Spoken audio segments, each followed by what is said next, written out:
c'est Marie-Christine. Donc, la chronique d'aujourd'hui va être un petit peu différente des dernières semaines. C'est tout simplement parce que on a manqué un peu de temps. Donc, j'ai décidé de compléter la chronique radio avec le reste des éléments que je voulais mentionner sur la deuxième partie de la chronique. Alors, voilà, vous allez avoir un mix de tout. Je vous souhaite une belle écoute, une belle découverte. 8h32 sur les ondes de Flow 96.5. On débute la chronique littéraire avec Marie-Christine Fillon-Parent. Salut! Allô! Ça va bien? Oui, ça va bien, merci. Oui, ça va bien. Merci beaucoup. On commence avec un livre, Le Passager de Patrick Sénécal, que tout le monde a lu ici, sauf moi. Oui, ben c'est vraiment un classique que j'ai été chercher aujourd'hui. Très honnêtement, j'ai été influencée parce qu'une amie m'en a parlé cette semaine et m'a demandé si je l'avais justement de disponible. Donc, je l'ai relu au complet. Ok. J'ai retrouvé... T'as relu ça en une semaine, toi, là? Non, hier. C'est pire. C'est parce que moi puis Hugo, notre souvenir de ça, c'est au secondaire, être comme non, je veux pas encore lire un livre, puis passer genre un mois à lire. Mais c'est un très bon livre. C'est juste que c'est quand on t'oblige à le lire, c'est peut-être pas le plaisir. Honnêtement, la première fois que je l'ai découvert, c'est parce que je devais l'étudier dans le cadre d'un cours. Mais honnêtement, ça doit faire 4 ou 5 fois que je le lis. Et c'est vraiment arrivé parce que je l'avais choisi pour la chronique, vu que j'en avais parlé avec mon ami la semaine dernière. Puis hier, je commençais à écrire mes notes, puis là, j'ai fait « Ah, ben, je vais lire un petit bout là. » Finalement, je l'ai lu au complet. Mais c'est parce que je le trouve tellement intéressant. Puis moi, je me rappelle vraiment quand on avait reçu ce livre-là dans les obligations d'achat, je me disais, oh, mais il semble qu'on est souvent dans du roman noir, dans de l'horreur. Oh, pas sûr, pas sûr. Et finalement, je l'avais dévoré en une soirée. Je l'avais vraiment aimé parce que on s'entend, Patrick Sénécal, sa réputation est plus à faire. Là. On connaît très, très bien ses œuvres. Puis celui-là, dans le fond, ce roman a été publié pour la première fois en 1995. Donc, c'est pour ça que je suis pas vraiment étonnée que les gens me disent « Ah non, mais je l'ai lu, et tout ça. » Parce que il y a eu une nouvelle édition en 2003, c'est ça que j'ai. Et en 2018 aussi, ils l'ont encore réédité. Mais c'est tellement un roman qui va aller travailler du côté psychologique. C'est ça qui est intéressant aussi. Parce que là, je vais quand même résumer c'est quoi, hein?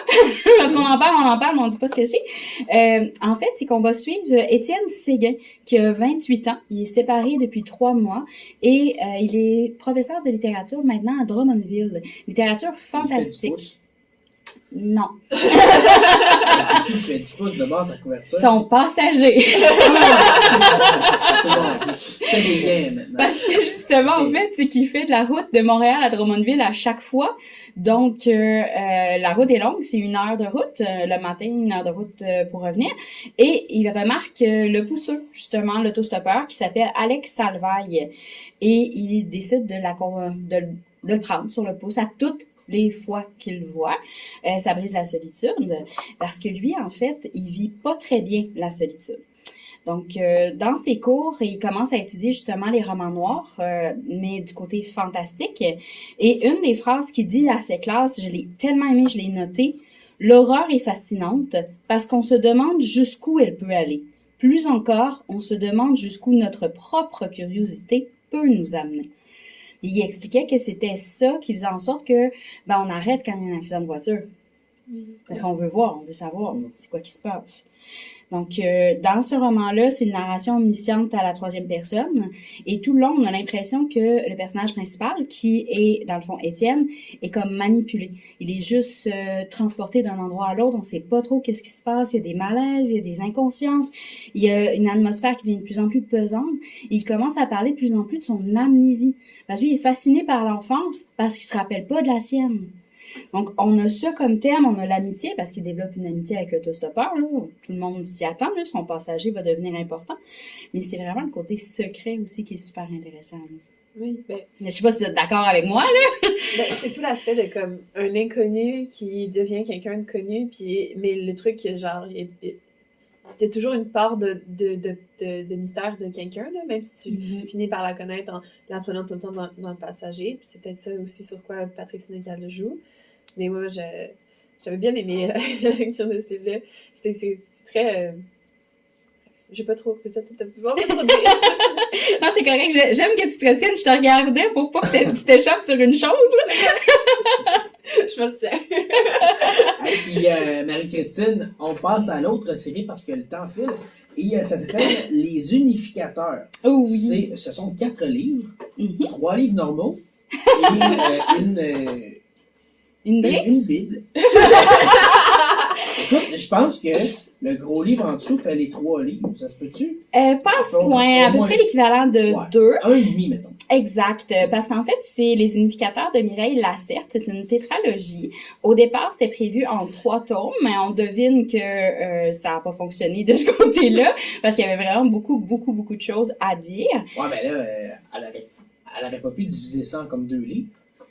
Tu parles du 4e tome? Oh, oui. Pour que ça devienne 5? Oui, Comme ça aurait été énorme. possible. Mais je pense que c'était pour nous faire plaisir aussi parce qu'on était toutes extrêmement dans l'attente Ok. de la conclusion.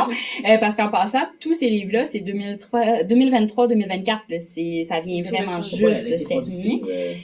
Extrêmement, mais en fait, c'est que Mireille, ça y a pris plus d'une décennie avant de publier le premier tome. Ok. Mais elle a travaillé des années sur cette histoire-là et c'est dans la littérature fantastique.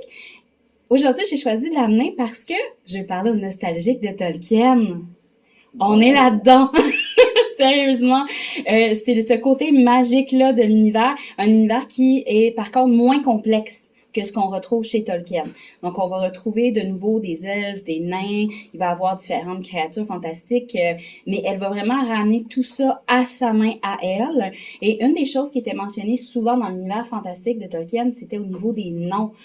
Pour ceux qui, sinon, ont vu les films, c'est souvent très inventif au niveau des noms. Il y a une langue et tout ça. Elle, c'est un peu plus accessible côté prénom, par exemple, et nom des villes. On va se retrouver quand même facilement. Il y a d'ailleurs une carte qui est disponible. Et les pages couverture, vous l'avez peut-être remarqué pour ceux qui étaient avec moi en studio, mais se complètent. Donc, les pages couverture deviennent notre carte aussi. Fait que c'est super intéressant. Mais Marie-Christine, c'est déjà tout le temps qu'on avait. Malheureusement, on a pris plus de temps sur l'autre. On a plus jasé un peu. Mais je veux juste en revenir. Quand tu as dit Tolkien tantôt, Hugo puis Juliette ont réagi. T'es comme, ah, c'est bien hot. Moi, j'ai aucune idée c'est quoi. Le Seigneur des Anneaux. Ah! Bon, je n'ai pas vu un, mais je sais c'est quoi. Merci beaucoup, Marie-Christine, d'avoir été avec nous ce matin encore une fois. On se reparle la semaine prochaine. Pour revenir à Mireille Lacerte, donc la série Les Unificateurs, c'est 4 tomes. Le premier, c'est Les Peuples du Mal. Le deuxième, Les Magiciens en exil. Troisième, Les Tribus du désert. Et la conclusion, c'est finalement Les Rebelles de Tiolan. Donc, dès le départ, je vous disais tout à l'heure que les termes n'étaient pas trop compliqués. On le voit notamment avec le nom de la dernière ville, les rebelles de Tiolan. Donc, c'est quand même quelque chose qui est facile à retenir. C'est quand même pas trop différent de ce qu'on peut être habitué de lire au Québec. Donc, l'histoire en tant que telle, ça a pris plus de 10 ans de travail à Mireille pour vraiment être satisfaite de l'univers qu'elle nous rendait. C'est une série fantastique, comme je vous disais tout à l'heure, qui va être vraiment aimée des personnes qui ont beaucoup aimé Le Seigneur des Anneaux, Le Hobbit, tout l'univers de Tolkien en fait. Donc, on parle de magie, d'elfes, nains, orques, et il va y avoir d'autres créatures. À chaque fois, on sera pas dans des clichés. C'est pas vers ça que Mireille veut aller, même si elle reprend des éléments auxquels on est un peu plus habitué. Donc, à chaque fois, ça va être adapté à son monde et à sa compréhension de la créature en tant que telle. Donc, c'est un univers qui est créatif, qui est moins complexe, donc c'est pas trop compliqué à suivre. Il y a beaucoup d'action, il y a une petite touche de romance et beaucoup de suspense.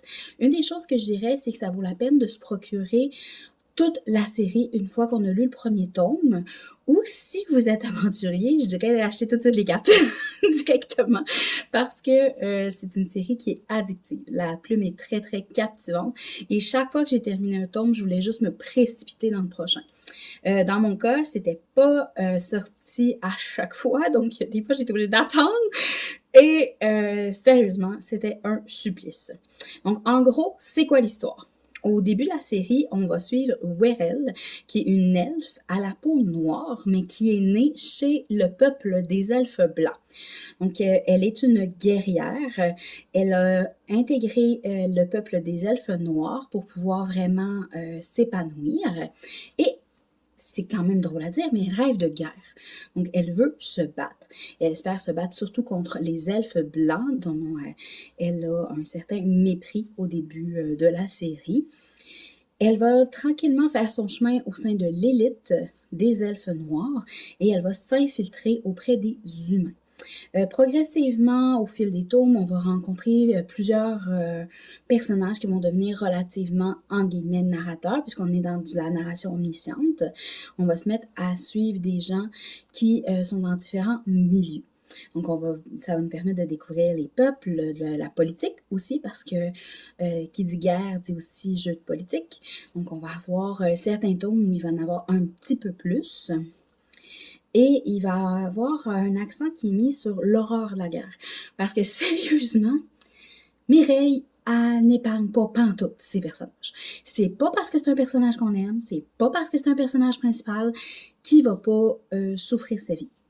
Je vous dis ça de même. Donc, elle est très cohérente par rapport à ça. T'sais, si tu as vécu des horreurs, tu vas avoir des chocs psychologiques qui vont venir avec ça après. Là. Donc, c'est vraiment super pertinent. Et une des choses que j'aime beaucoup de cette série-là, c'est que, vous savez, je lis beaucoup, donc j'ai tendance à deviner qu'est-ce qui va se passer pour la suite donc des événements. Et, ben Mireille, si tu penses qu'elle va prendre ce chemin-là, ben elle s'en va de l'autre bord. C'est vraiment intéressant parce que c'est une des rares auteurs qui a réussi à me surprendre dans les dernières années et à répétition. Donc, je vous recommande beaucoup si vous voulez avoir une plume qui est riche, qui est fluide, beaucoup de diversité dans les actions. Par exemple, on s'entend qu'en 4 tomes, il y a eu plusieurs combats, mais ça se répète pas, c'est pas redondant. Il va y avoir toujours des éléments qui sont très différents, souvent inattendus, et qui vont faire du sens avec ce qu'elle écrit, là. Donc, côté thème, on pourrait parler de vengeance, de guerre, de persévérance, de magie, de loyauté, de politique. Comme je vous disais, il y a quand même une romance aussi. Donc, il y a un peu d'amour qui va être mis en place.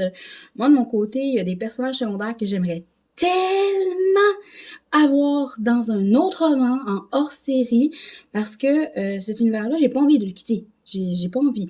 La série est finie, c'est 4 tomes, mais il y a tellement de potentiel pour aller chercher encore plus. Donc voilà, c'était ma présentation de la tétralogie Les Unificateurs de Mireille Lacerre.